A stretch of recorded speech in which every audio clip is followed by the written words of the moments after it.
Alright guys, so I love Nerf modding and I love flywheels, and right now there are currently 3 different kinds of flywheels. There are regular flywheels, which are sized compatible to what Hasbro uses in their flywheel cages, optimized for our hobby. There's a litany of different ones. I personally am pretty partial to howlers.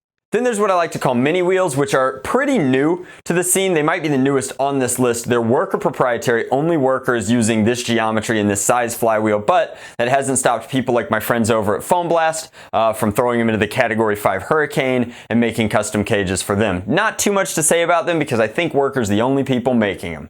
So that covers standard and mini. Let's talk about micro wheels. So these have been out for a little over a year now, and there are really only 2 flavors of them. And interestingly enough, China has not started knocking these off yet. And I suspect that that has something to do with how Chinese wheels have to be made out of materials that they have relatively easily available and can be cheaply injection molded. These share a lot in common. And they are very, very interesting because they let us make super small pistols for the hobby. Things like the Desert Pigeon, things like the Falcon, things like the everything MHP has been working on in terms of like funky new redesigns. Lots and lots of cool things are made possible by these. Now they don't hit as hard as the other geometries of wheels can, but when fully torqued out and like on ridiculous RPMs, they best anything that Hasbro makes out of the package. So the question and the reason that I'm making this video is just to bring awareness to these, because I've made a couple of like micro wheel blaster reviews. I've talked about these and I've definitely done a bunch on my Twitch on live stream about them, but there are 2 primary flavors. These ones were first. These are Flywheel the World flywheels, and I'm going to go ahead and bust them out of the package. And again, the similarities here are suspiciously like very, very striking, but we have what appear to be acetal wheels here, which is to say that they're Delrin wheels. I suspect that both of these are acetal just because why? But here we have like white acetal wheels that have been machined to the specific geometry and tolerance. Then in the back here, these funky paper clip like things hold them on to a business card. And if I can pop them out, hopefully I can. There we are. We can see that these are symmetrical wheels. They have a concave geometry to them, which lets them again fit into these ultra tiny cages to make ultra smooth, slick profiles. And these are, at the time of this video, they've been 20 United States dollars for a set of them, which is honestly a lot. And luckily, now I think that they are down to I think they're down to $11 a set, and they're being sold through a variety of retailers, particularly abroad. I know that they distribute through Sun's Guns in the United States, but those are these guys, and that's what they do. They're micro wheels. We'll test them in a moment. And then these are a little bit newer, but have also been out for a while. These are Night Owl Nerf Moonlight micro wheels. And I think that this is really funny that these ones are Moonlight and these ones are the World. Like you've got Celestials going on. And these ones, again, at the time of this video, they used to be 13 United States dollars, and now they are 10.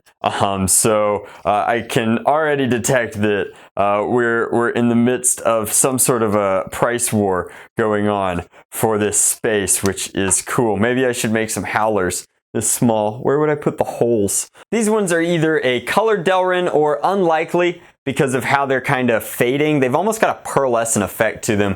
I imagine that these have been painted or dyed in some sort of way, which means that they might also be white acetal, but all of that is irrelevant. The material has clearly been machined or turned one way or another. They're slightly different. They're still concave geometry, but the beveling on the Night Owl wheels is a little bit different. It's hard to say which one's cleaner. I mean, you can tell from the lines that the lathe left that this was definitely made on a more expensive machine than these ones are, but just different geometries. These look like they might be slightly higher crush just because of how their beveling is done. And I'll take ultra high resolution photos and put them in the center of this video, showcasing the overall diameter of these, as well as the the concavity of them, because nobody has done anything about these yet. And so I've been getting some questions, particularly on Twitch when I do these builds, about like, Drac, why did you use FTW wheels in this one? And why did you use Moonlight wheels in this one? And the answer is pretty simply just like geography and price.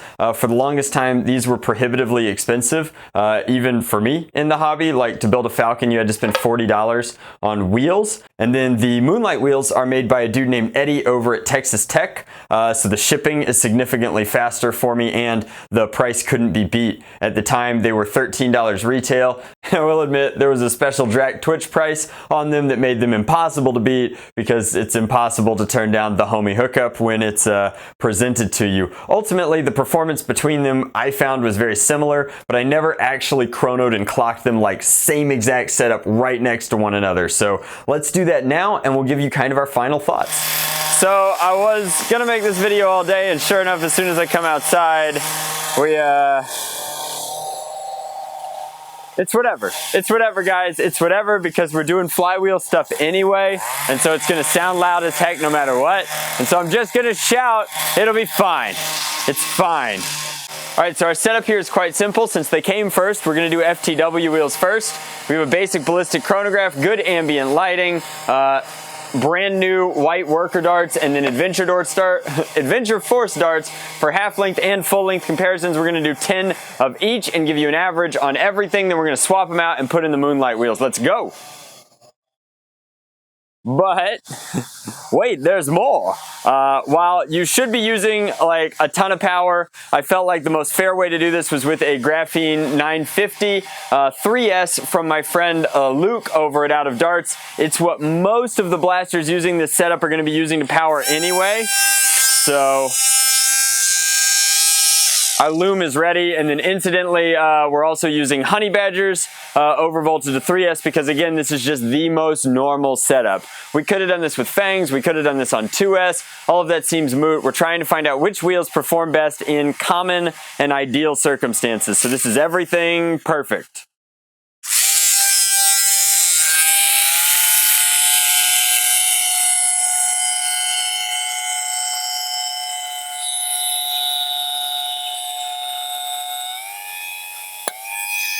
$116, $119,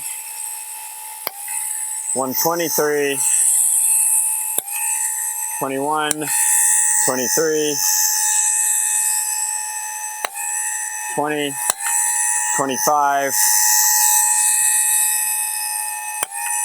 $22, $119, $104.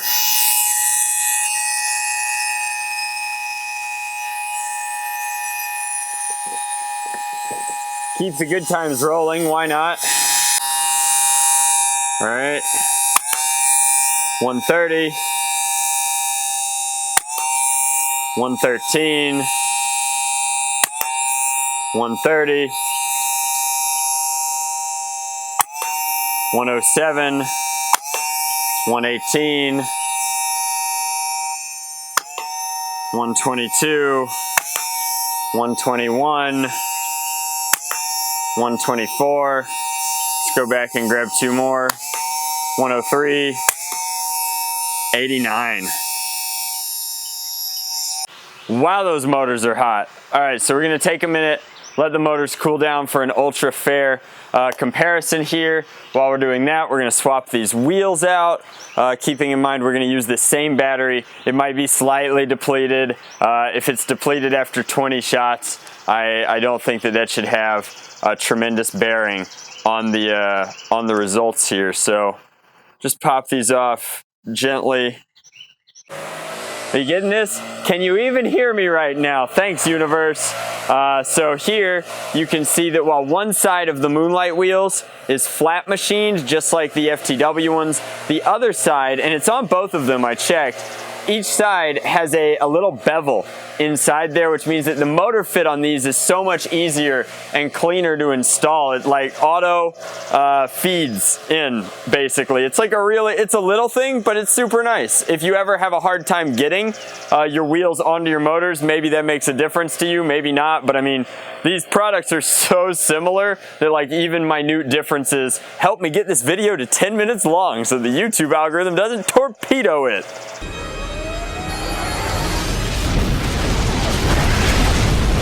All right, that was attempt 1 at testing these things, and I want you guys to see this. This is not me breaking my cage. Just to be clear, not breaking my cage. These motors are so hot right now that the cage PLA is warping. So I'm pretty sure running this continuously for like 4 minutes or something was enough to make this all rubbery and crazy. We're gonna discount these results. Maybe print a cage out of PETG or something and go from there, because I think our results were probably skewed by this. Things I do for you guys. Jeez. Alright guys, so it's actually the next day and I want to explain something to you with complete honesty. If you leave these guys running for like more than 6 minutes straight, which is about how long it took to juggle everything and do the swaps and stuff, the motors, Honey Badgers on 3S get so hot that it melted the cage and caused some warping, and we were not even able to really fire darts. So this is the same cage, effectively printed in the same filament. It's Filamentum Vertigo Gray, cleaned up the same way, same motors, same wires, same leads, same wheels. So like everything for this test should be fine from a scientific method perspective, and we can just only hope to get the best results that we can. We did not charge the battery, but we did wait until the same time of day so that we would have the same ambient lighting. So we're trying to be as scientific as we possibly can, but I mean, it is what it is. Like, that's YouTube, folks. So again, these are Night Owl wheels. We're going to do them 10 worker darts over the chronograph.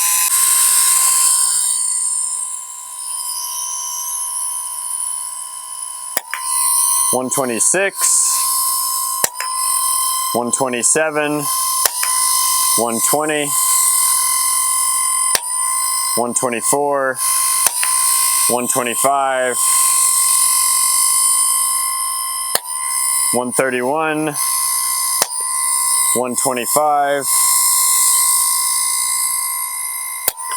$116, $126, error, $122. Alright guys, so we're going to try and get some full length data for you here. These are starting to get warm already. They do not like this process. Clearly designed to be revved and then fired. So full length tests, again using Dart Zone darts because I don't know why you'd use anything else. Whoa, that wasn't right.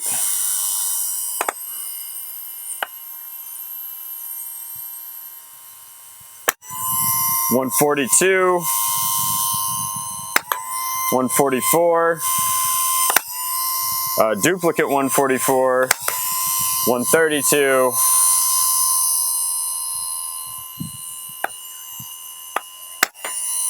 $136,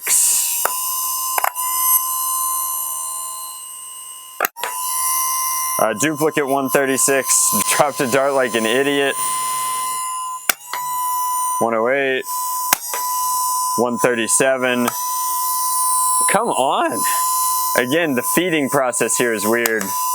$144, $128, $131. All right, so that should be a more or less, we should have decent numbers for both of these. Let's take them inside. Let's talk about our findings.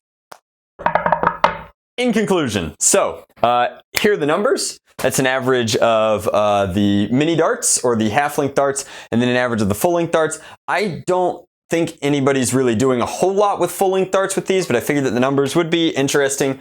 Keep in mind that the back two numbers for the FTW ones are kind of an outlier. I only had the 10 points of data, so I'm giving it to you raw, but that is just what it is. I think that there's a possibility that those are skewed a little bit in a weird way, but other than that, those numbers seem to be good. Like I said, performance is very, very similar. And then of course the number with full length darts is drastically different. These were hitting almost super stock performance with full length darts, and then these were not. They were lower, but again, 2 outliers, so who knows? That's also super critical.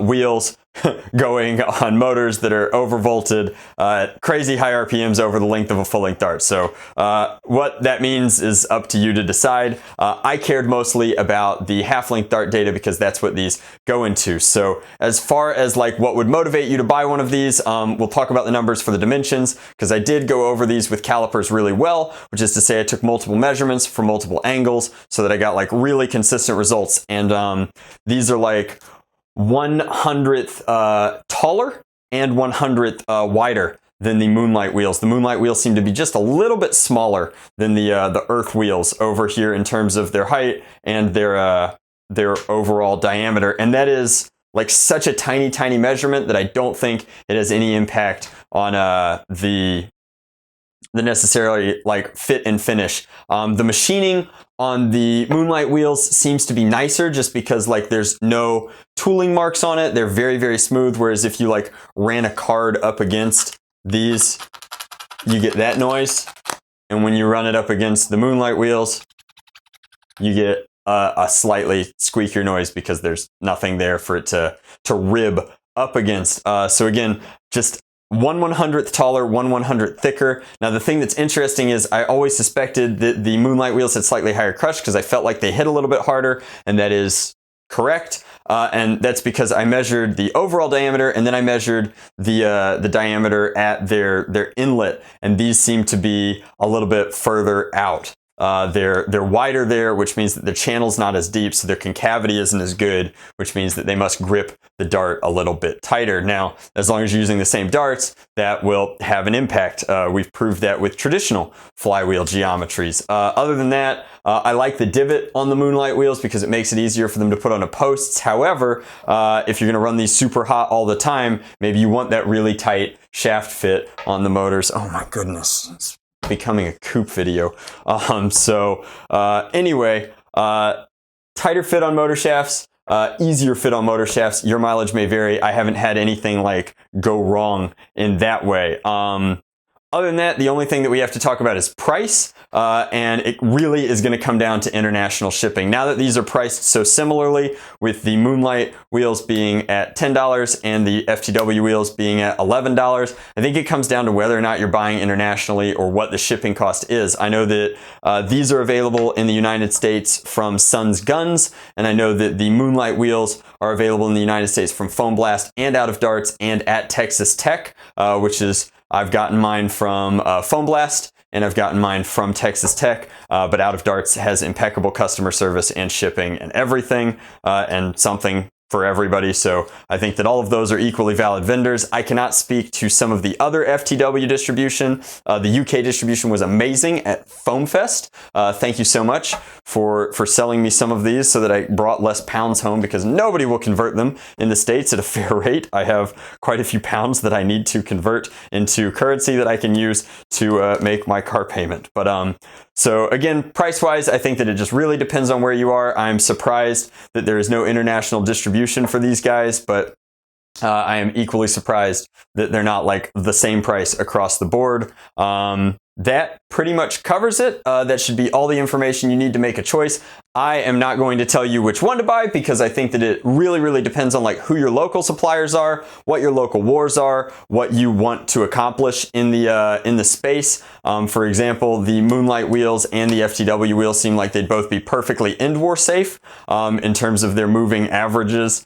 Overall, I just think that it's really great to have so many different designs in the hobby, not only for all these micro blasters, but I think it's really great that we have two different kinds, and I wanted to put them head to head because I am a huge believer in competition. I'm actually a big believer in collaboration over competition. But But a little bit of healthy competition leads to more choices, and choices are always amazing for the end consumer in the hobby, which is us. So I'm thrilled that we have options, particularly regionally, and I'm just stoked. I'm stoked that we have so many new miniature pistol blasters. If 10 years ago you would have told me that I could have made something even remotely resembling the Castle from Helsing, I would have told you you were crazy, and now I think that we're only one quick aesthetic tweak to one of these pistol platforms away from my dream of a jackal. So thank you guys so much for watching. I hope that you enjoyed.